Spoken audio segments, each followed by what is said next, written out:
ఈరోజు చందుర్తి పోలీస్ స్టేషన్లో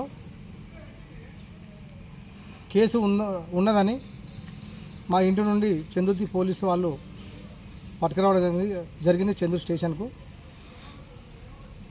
మేము గత 15 సంవత్సరాలుగా చార్వాక వృద్ధుల సంక్షేమ సంఘాలు వేములవాడ నియోజకవర్గ స్థాయిలో 6 మండలాల్లో 80 గ్రామాల్లో సంఘాలు నిర్మాణం చేసి వృద్ధుల హక్కుల కోసం అస్తిత్వం కోసం పోరాటం చేసినాం. మనందరికీ తెలిసిందే.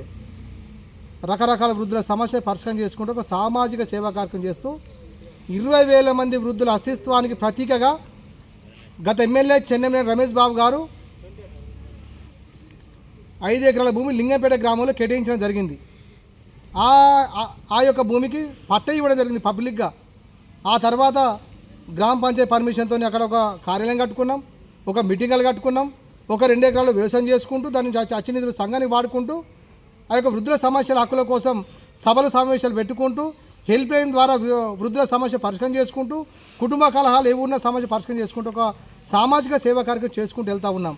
కొద్దిమంది కుట్ర చేసి ఈ యొక్క వృద్ధుల మీద కక్ష కట్టి చార్వాక ఫౌండేషన్ మీద కక్ష కట్టి మా మీద కక్ష కట్టి అక్కడ ఆ యొక్క సబ్ స్టేషన్ను మా చార్వాక వృద్ధుల కార్యాలయం ముందరనే చేసి ఆ యొక్క విచ్ఛిన్నం చేయడం కోసం వృద్ధుల హక్కులు కాలవేయడం కోసం కుట్ర జరిగింది.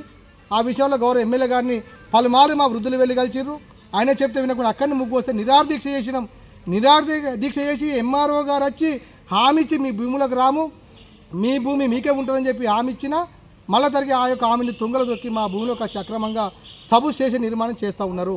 అయినా నేను ఆ రోజు అక్కడ లేకున్నా అక్రమంగా నా మీద కేసు పెట్టి ఈరోజు స్టేషన్ వెళ్ళి తీసుకోవడం జరిగింది. కాబట్టి న్యాయం గెలుస్తుంది. ఎన్నడుకున్న న్యాయము నిజం ధర్మం అనేది గెలుస్తుంది. కానీ అక్రమంగా మేము 10-15 సంవత్సరాలుగా కబ్జాలో ఉండి వృద్ధులకు ఆశ్రమ నిర్మాణం కోసం కాపాడుకున్న స్థలంలో ఇవాళ సబ్ స్టేషన్ నిర్మించడాన్ని పూర్తి స్థాయిలో వ్యతిరేకిస్తున్నాం. మేము న్యాయపరంగా పోతాం. మేము చట్టం ప్రకారం లీగల్గా ఆ యొక్క దాన్ని సాధించుకుంటాం. మేము న్యాయబద్ధంగా ఉన్నాం కాబట్టి ధర్మంగా న్యాయంగా చివరికి మేమే గెలుస్తామని ఆశాభావం వ్యక్తం చేస్తాం.